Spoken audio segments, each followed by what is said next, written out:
Bismillahirrahmanirrahim. Qala al-mu'allif rahimahullah wa nafa'ana bihi wa bi'ulumihi wa 'ada 'alaina bi barakatihi amin ya rabbal alamin. Kita masih membahas terkait dengan muqaddimah atau pendahuluan dari kitab Hujjah Ahli Sunnah wal Jamaah.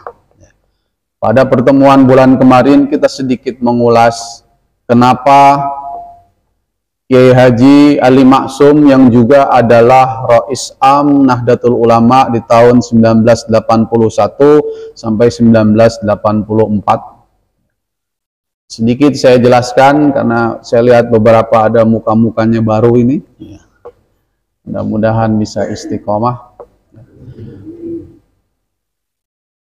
Kita ini diberikan anugerah oleh Allah Subhanahu wa taala. Nahdlatul Ulama ini diberikan anugerah oleh Allah Subhanahu wa taala dengan apa? Dengan kumpulnya para ulama-ulama hebat di zamannya. Kita diberkahi dengan kehadiran Syekh Nawawi Umar Al-Bantani Al-Jawi. Kita diberkahi dengan Syekh Arsad Al-Banjari. Kita diberkahi dengan Sayyid Ahmad Zaini Dahlan. Kita diberkahi dengan Mbah Soleh Darat. Kita diberkahi dengan Syekhana Khalil Bangkalan. Ada satu ulama yang memiliki posisi yang sangat luar biasa, baik dari sisi kewiraiannya maupun sisi keilmuannya. Siapakah beliau? Beliau adalah Al-Alim, Al-Kabir, Al-Faqih, Al-Qari. Syekhuna Muhammad Mahfud bin Abdullah bin Abdul Manan Diponegoro At-Termasi Al-Pacitani. Ulama yang luar biasa, saking luar biasanya Syekh Abu Bakar Syato Dimyati Al-Makki, ulama besar tanah Mekah di tahun 1850-an. Coba, 1850. 1850 Kebumen masih dalam bentuk apa? Ada orang Kebumen di sini? Oh, iya. Saya baru dari Kebumen kemarin. Tahun 2024 saja jalan-jalan di Kebumen masih rusak. Tahun 1850 ada ulama besar namanya Sayyid Abu Bakar Syato Dimyati Al-Makki. Dimyati ini satu kampung, satu wilayah di Mesir namanya Dimyat. Jaraknya itu dari kota Kairo sekitar 6 jam, dan itu ulama-ulama yang namanya Dimyati. Jadi Dimyati itu nama tempat.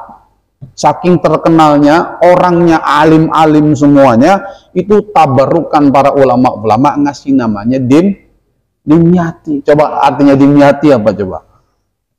Sama kayak sampean ditanya artinya Pacitan apa?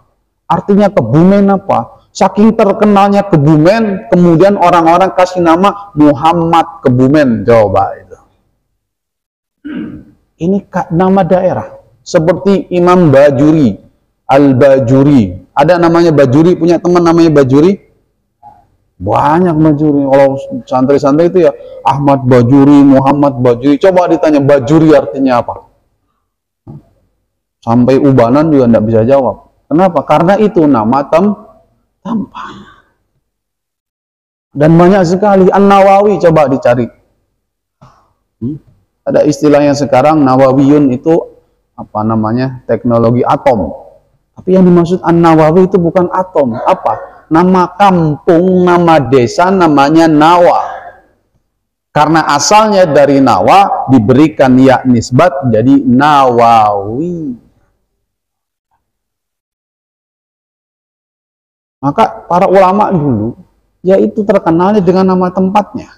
Sama kayak pondok pesantren, kalau sudah terkenal, ciri-ciri pondok pesantren keilmuannya tinggi, didirikannya sudah lama, barokahnya luar biasa, itu lebih dikenal nama desanya daripada nama pondoknya. Coba itu. Coba sekarang saya tanya, tahu pondok pesantren Lirboyo? Tahu. Nama pondoknya apa? Ah? Siapa yang bisa jawab? Nama pondok Lirboyo apa? Santri mana? Saya alumni Lirboyo.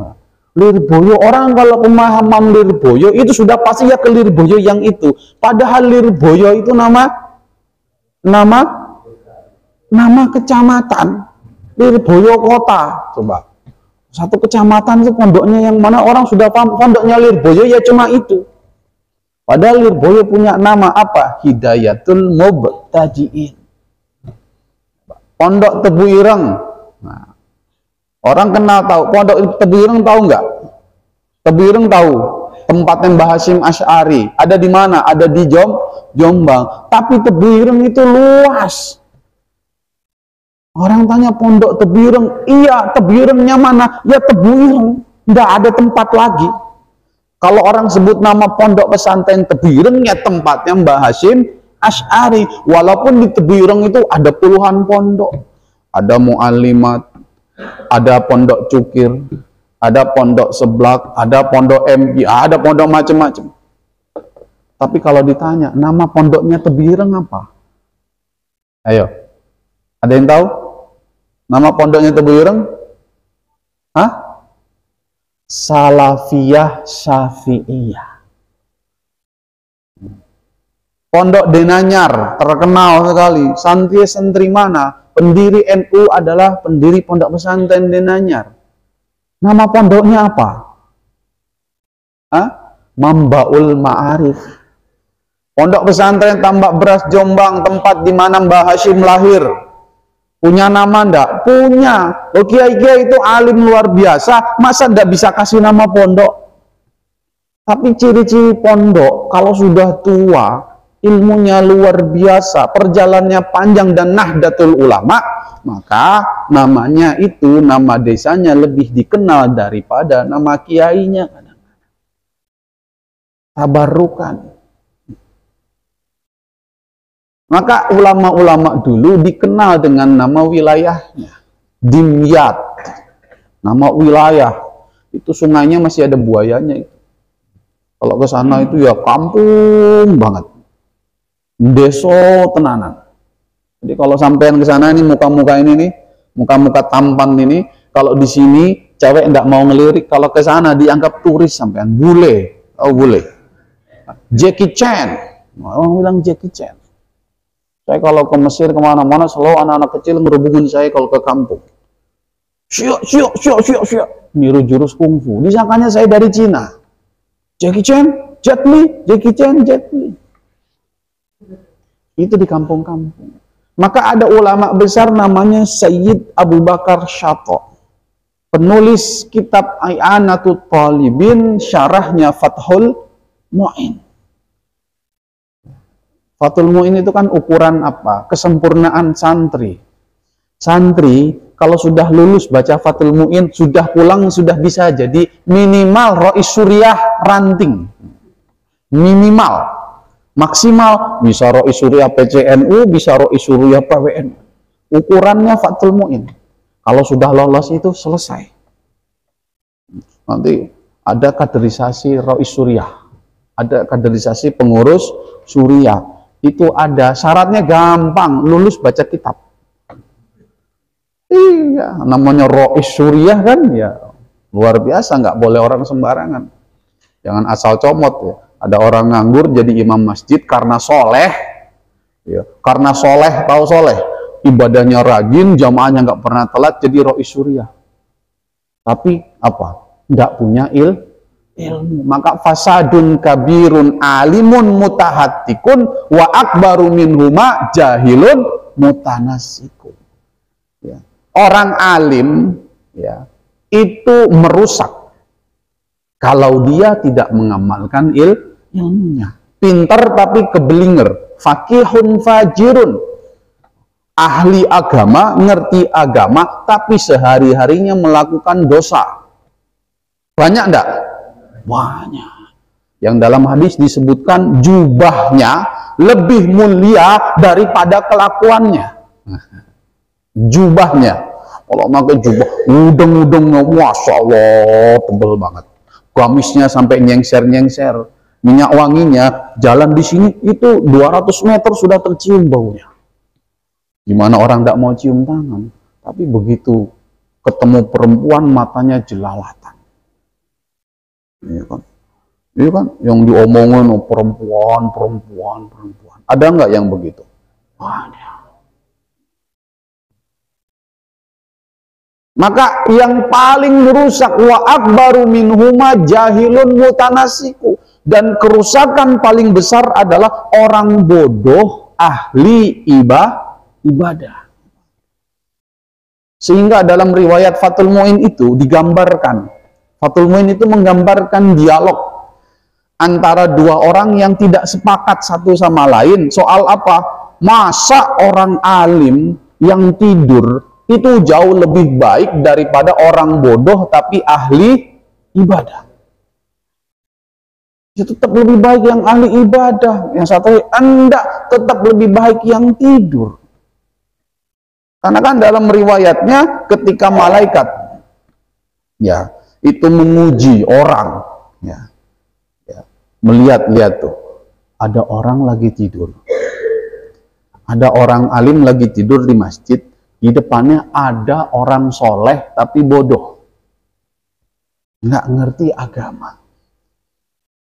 Itu dia melihat setan itu ngipasin yang lagi tidur. Setan ngipasin yang bukan godain orang yang lagi sholat, tapi ngipasin orang yang lagi tidur. Kenapa? Harapan setan itu yang alim lagi tidur itu biar tidurnya makin pules. Karena kalau dia bangun, dia benerin sholatnya orang yang bodoh. Kenapa? Kiblatnya keliru. Coba. Maka orang ini ada dialog dalam Fathul Mu'in itu, dialog antara orang yang lebih mendukung orang bodoh tapi ahli ibadah sama orang alim tapi ngantuan. Tiduran. Ceritanya bagaimana? Ini orang yang bodoh sholat malam di masjid, lampunya dimatiin biar khusyuk katanya, matanya merem, pokoknya biar kebayang Allah.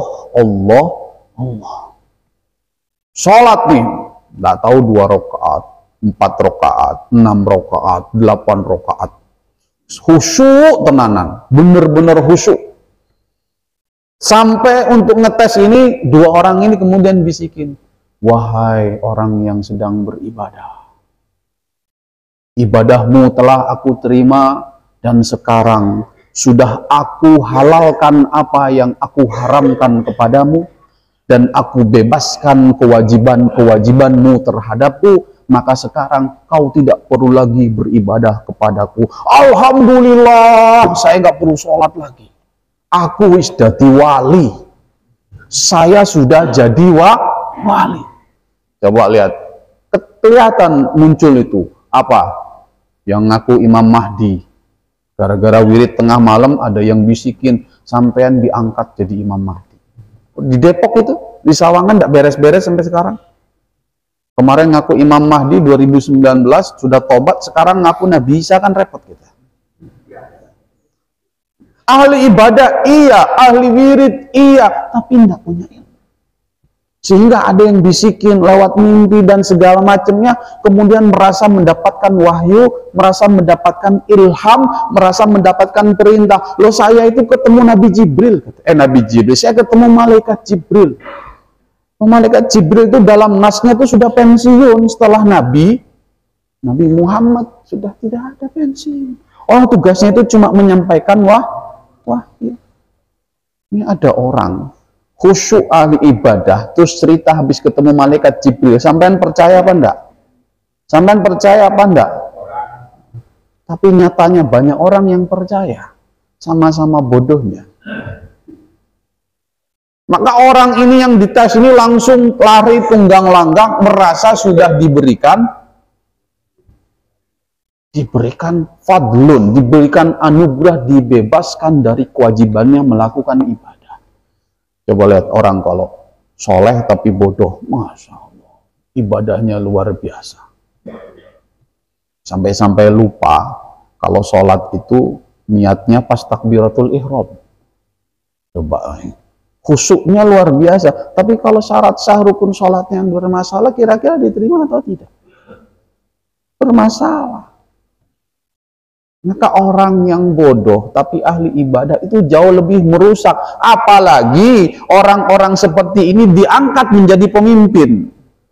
Beda antara orang khusyuk sama orang alim. Ada Pak Haji khusyuk sholatnya, kemudian ditanya fatwanya, Pak Haji ibadahnya luar biasa. Bagaimana hukumnya waris perempuan? Waris perempuan kalau saya udah samain aja rata. Ini kan sudah melawan nasnya Al-Quran. Maka dialog yang kedua, orang alim tapi ngantuan. Orang alim tapi maksiat. Dibisikin lagi, orang alim, aku halalkan apa yang aku haramkan kepadamu. Itu orang alim yang lagi tidur itu bangun langsung, setan, siapa yang ngomong? Saya penggal, katanya.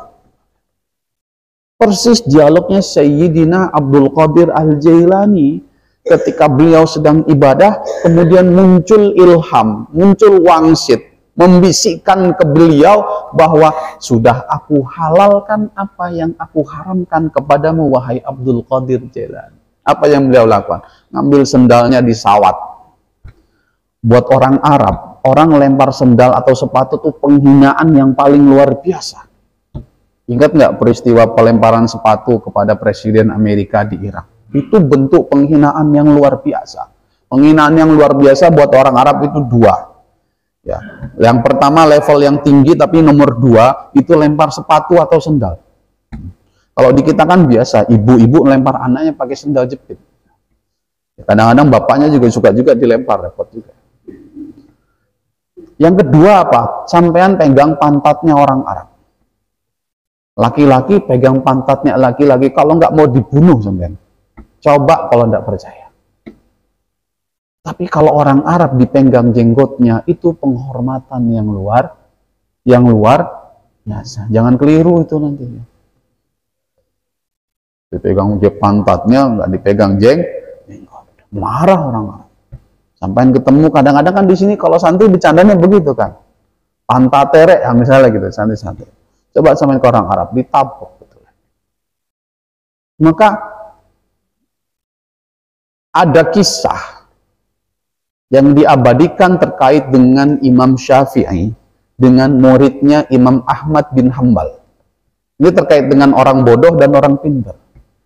Imam Syafi'i waktu di Mesir, itu sudah terkenal alim luar biasa, sudah tidak ada tandingannya. La didda wa la nidda, udah tidak ada tandingannya Imam Syafi'i. Ulama-ulama udah semua hormat sama Imam Syafi'i waktu usianya masih muda. Beliau punya murid kesayangan namanya Imam Ahmad bin Hambal. Satu ketika Imam Syafi'i mampir ke rumahnya Imam Ahmad bin Hambal. Kita kalau kedatangan guru kita yang kita hormati, kita sayangi, kira-kira kita siapkan apa? Fasilitas terbaik, kamar yang bagus, buah-buahan yang bagus, walaupun kadang kita nggak pernah makan buah-buahan, dicari itu anggur, walaupun tidak musim anggur, dicari itu anggur.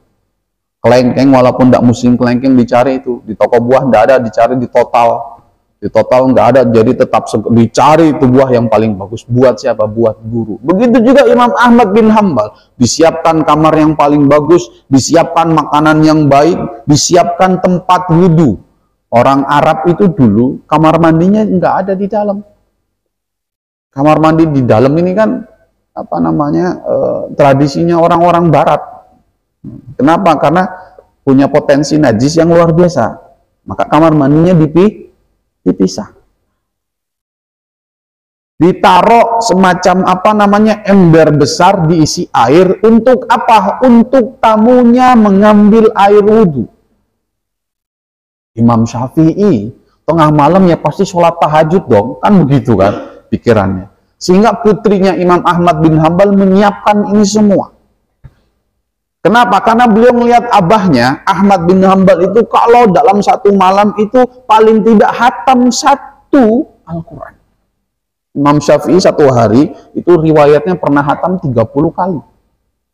Jangan dipikir pakai hitungan sampean yang ngaji Al-Quran 30 juz, 30 tahun dah hatam-hatam. Setiap Ramadan juz 1 aja, habis itu juz 30. Nah, repot ya. Maka putrinya menyiapkan persiapan yang luar biasa termasuk air. Putrinya penasaran, seperti apa sih Imam Syafi'i yang diagung-agungkan oleh ayahandaku? Ayahandaku ibadahnya luar biasa. Maka di malam di mana Imam Syafi'i menginap di rumah Imam Ahmad bin Hambal, diperhatikan oleh putrinya. Apa yang terjadi? Imam Syafi'i tiap tengah malam itu keluar kamar. Keluar kamar, jalan, muter, masuk kamar lagi. Keluar kamar, jalan, muter, masuk kamar lagi.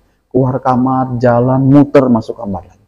Dia lihat itu air tidak berkurang sedikit pun, artinya Imam Syafi'i tidak ambil air wudhu. Pikiran orang waktu itu, termasuk pikiran kita, ada orang sholat isya jam 8, jam 12 belum batal, itu kayak hampir tidak mungkin. Malam hari loh. Sehingga timbul perasaan suudzon. Imam Syafi'i katanya alim, ayahku itu sholat sampai sekarang belum selesai. Ini bolak-balik keluar kamar, bolak-balik keluar kamar, bolak-balik keluar kamar. Ngapain sih? Katanya orang soleh. Kok enggak sholat-sholat? Tak lihat-lihat itu air wudhunya itu enggak berkurang sedikit pun tempatnya. Sehingga ketika pagi hari, ketika subuh, putrinya melihat Imam Syafi'i belum mengambil air wudhu, sholat subuh. Oh, dari jam 8 sampai subuh diperhatikan belum ngambil air wudhu. Sampai ketemu teman nih ngaji, tadi jam 8 mulai, sampai nanti sholat subuh nggak ngambil air wudhu lagi. Kira-kira kita pasti bertanya atau enggak? Kamu nggak ngambil air wudhu? Normalnya orang paling nggak 2 jam, 3 jam sudah kentut atau sudah kencing. Sehingga tambah lagi suudzonnya, sehingga menyampaikan kepada ayahnya, ayah, katamu, gurumu adalah sosok yang luar biasa. Tapi mengapa aku melihat sepanjang malam beliau tidak henti-hentinya keluar kamar, tidak melakukan sholat, tidak melakukan ibadah, karena aku lihat airnya tidak berkurang sedikit pun. Dan yang lebih parah lagi, aku melihat Imam Syafi'i sholat subuh berjamaah tanpa mengambil air wudhu. Imam Ahmad bin Hambal tahu gurunya ini luar biasa. Tapi biar putrinya tidak penasaran, ditanya sama Imam Syafi'i. Imam Syafi'i, putriku ini punya pertanyaan. Apa pertanyaannya? Pertanyaannya, kenapa panjenengan itu semalam keluar masuk kamar, kata putriku, jenengan tidak sholat. Tak sholat malam. Oh iya, semalam saya keluar masuk. Saya memikirkan ada 60 pertanyaan yang ditanyakan ke saya. Dalam riwayat lain ada 100 pertanyaan yang ditanyakan ke saya, baru bisa saya jawab 25 pertanyaan. Maka Imam Syafi'i keluar itu refreshing. Coba lihat, Imam Syafi'i itu ya masih sempat pusing gitu. Keluar, masuk lagi. Keluar, masuk lagi.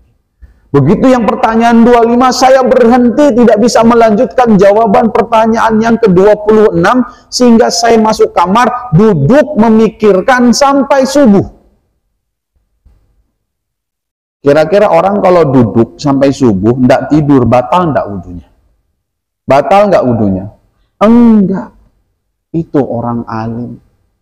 Orang alim itu kalau sudah kadung duduk, nikmatnya luar biasa baca kitab. Iya. Oh, nggak alim kayak saya aja itu kalau sudah kadung duduk nerjemah itu, tahu-tahu sudah jam 12 malam. Tahu-tahu istri sudah kunciin kamar, saya suruh tidur di luar.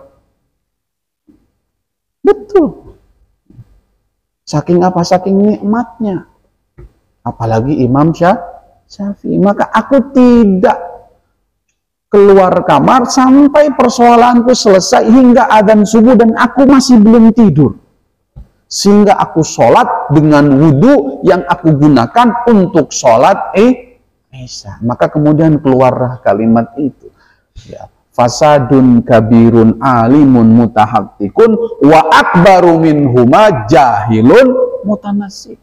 Orang alim itu lebih utama daripada orang bodoh tapi ahli ibadah. Maka harus hati-hati, jangan orang soleh terus dijadiin pemimpin, potongan rajin jamaah dijadikan pemimpin, dan ini bahaya. Maka masuk dalam kategori hadis afatud dini salasatun fakihun fajirun, ya, imamun jairun, dan terakhir mujtahid jahilun. Bayangkan tiga ini kumpul, orang alim tapi keblinger, pinter tapi ngakalin hukum, paling jago, ya kan. Yang kedua, imamun jairun, pemimpin yang sewenang-wenang. Yang ketiga, mujtahid jahilun, orang yang dianggap ijtihad, orang yang dianggap alim tapi sejatinya bodoh karena pakaiannya alim tapi otaknya kosong. Atau juga bisa diartikan orang yang rajin ibadah tapi bodoh, kumpul jadi satu, rusak negara itu. Ini apa? Jam 11 malam. Serem juga ini kalau sendirian di sini ya. Saya baru sampai rumah tadi jam 10 malam. Keluar rumah tadi jam setengah 4 pagi. Ngisi pengajian Aqidatul Awam di salah satu masjid Salafi yang alhamdulillah insya Allah mau bertaubat masjidnya, ngaji kitab Tauhid. Sudah saya janjikan lama. Habis itu saya ke Sukamakmur, Puncak 2, tahu Puncak 2? Rawa Gede tahu nggak? Situ Rawa Gede. Oh, itu perjalanannya luar biasa. Naik engkel, naik apa? Pick up, mobil bak. Ngisi PDPKPNU, PCNU, Kabupaten Bogor di pesantrennya masih baru, masih model kobongan, masih ada apa namanya bambu. Alhamdulillah ada hiburannya, empang, pancing. Jadi tadi tuh habis ngisi mancing, dapat ikannya kecil-kecil, enggak dapat. Ikan kecil segitu. Tadi sana sampai sore ya, isi materi, kemudian habis maghrib teng azan, saya sholat balik ke sini ngejar ngaji di sini. Dari Puncak 2. Turun malam itu ya, jalanannya ya begitu. Sama kayak jalanan Kebumen rusaknya itu. Naik turun. Tadi sampai jam 10 saya tadi WA Pak Umar ya, baru sampai tol, ganti baju langsung naik motor ke sini. Besok subuh ngisi lagi kajian subuh Al-Hikam di Majlis Taklim Ar-Royan Pak Basoir. Ya, sudah minta saya lama dan baru hari ini saya iakan ngisi. Maka kenikmatan yang luar biasa buat orang-orang yang menggeluti ilmu itu adalah apa? Bisa berbagi dari apa yang dia baca. Ya. Maka Syekh Abu Bakar Syato Ad-Dimyati, ulama besar, itu punya murid kesayangan namanya Syekh Muhammad Mahfud At-Tarnasi. Sampai-sampai beliau, seandainya aku masih punya putri, aku nikahkan kamu dengan putriku, sayangnya aku sudah tidak punya putri, maka kamu menjadi anak ideologisku, bukan anak biologis. Syekh Muhammad Mahfud Termas itu, ya, kitabnya kalau kita baca, tidak sanggup. Satu, bahasanya sulit.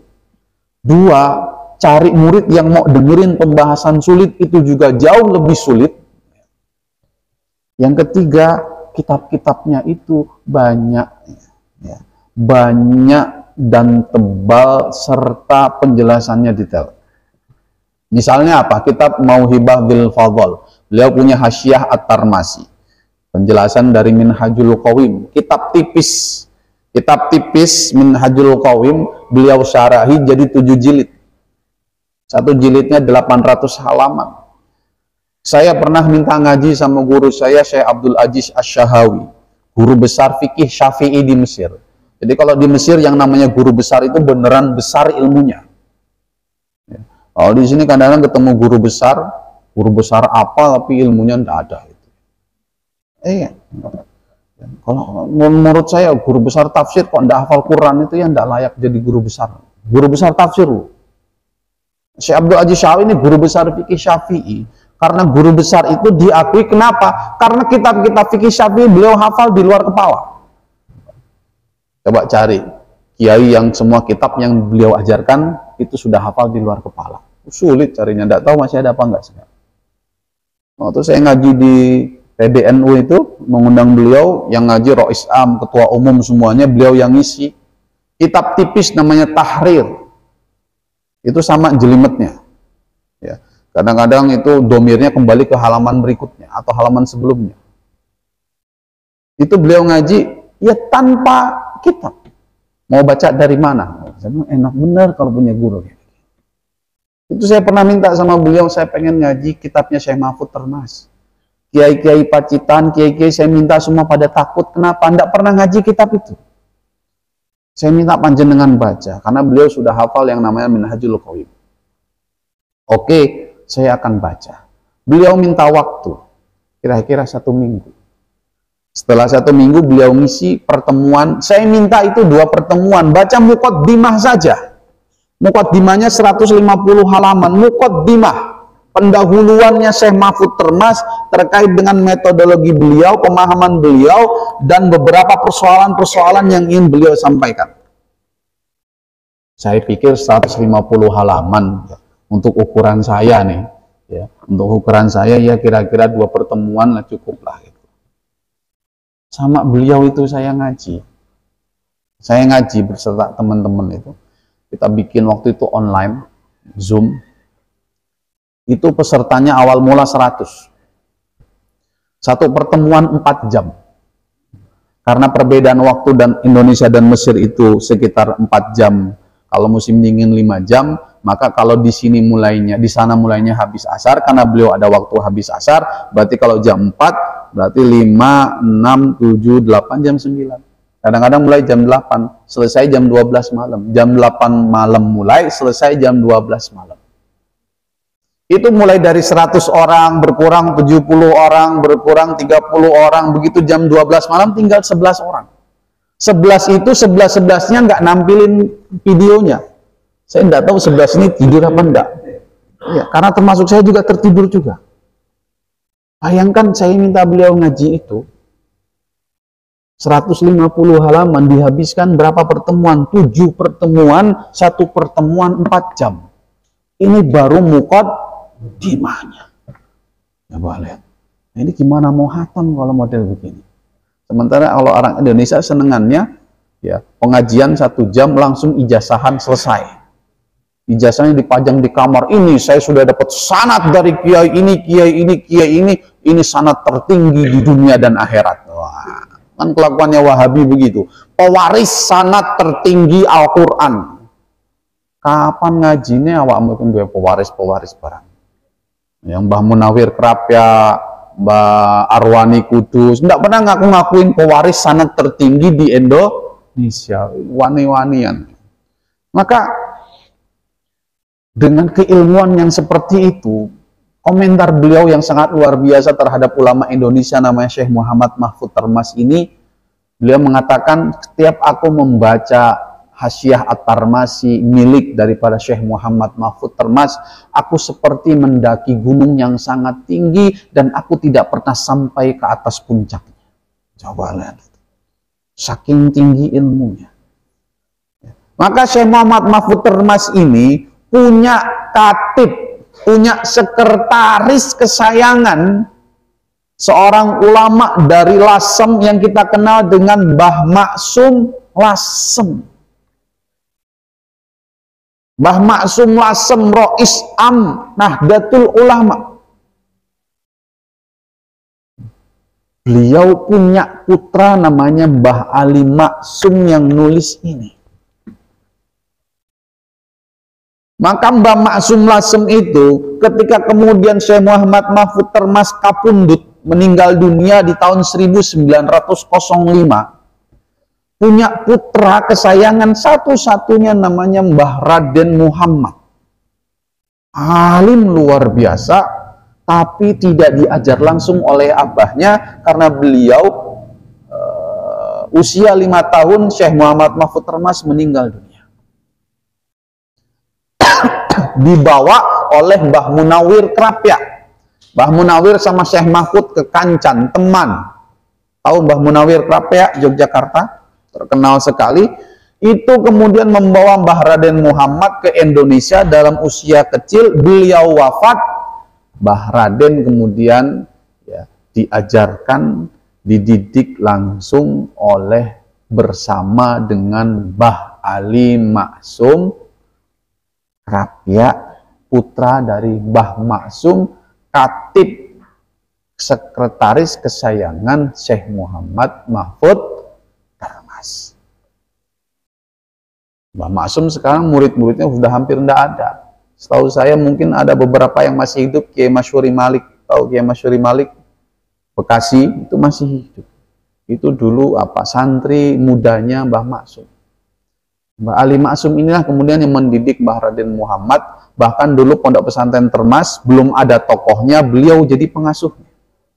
Setelah pengasuhnya sudah jadi, sudah siap untuk menjadi pengasuh, beliau kembali lagi ke wilayah yang namanya Yogyakarta, yang sekarang kita kenal dengan pondok pesantren Krapyak. Beliau nulis ini.